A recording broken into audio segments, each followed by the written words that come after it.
Eh oui, c'est encore nous. Nous aurions adoré pouvoir vous dire que tout va mieux pour les danseurs à Bordeaux. Mais ce n'est pas encore le cas. Alors, depuis décembre, nous avons obtenu l'engagement de 4 danseurs pour la saison prochaine. Et la direction nous a assuré que 3 autres contrats devraient être donnés d'ici le mois de juillet.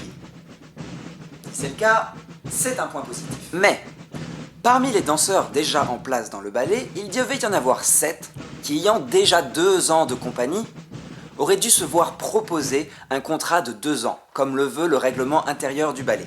La direction de l'opéra a décidé de réduire ces reconductions à 1 an, justifiant son choix par un manque de vision économique sur l'avenir de l'opéra. Entre-temps, on a appris que pour les musiciens et les chanteurs, des reconductions de 3 ans n'avaient posé aucun problème. Alors pourquoi est-ce plus facile de s'attaquer au ballet ? 2 raisons. Si depuis l'époque de Louis XIV, les hommes étaient les vedettes de la danse, au cours du 19e siècle, les femmes sont portées au devant de la scène. Eh oui, messieurs, depuis 200 ans. C'est l'image de la danseuse qui est associée à la danse classique. Malheureusement, comme toute activité qui se féminise, elle est victime d'un préjugé qui perdure depuis des siècles et qui tend à la considérer comme de moindre importance. Même si de nos jours, le danseur a clairement repris sa place auprès de la danseuse.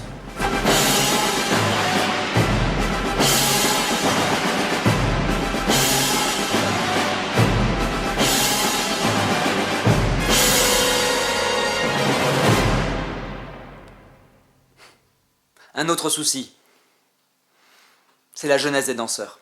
Pour eux, c'est une course contre le temps. Engagés à 18 ans, ils sont inexpérimentés en matière de défense de leurs droits. Ils finissent de danser au mieux vers 40 ans.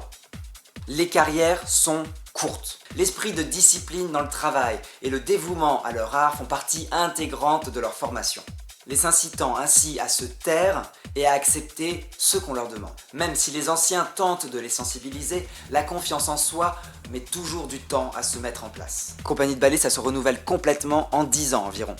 À peine le danseur a-t-il commencé sa carrière que elle est déjà terminée. Vous comprenez déjà un petit peu pourquoi il leur est difficile de se défendre. La précarité des danseurs n'est déjà pas enviable.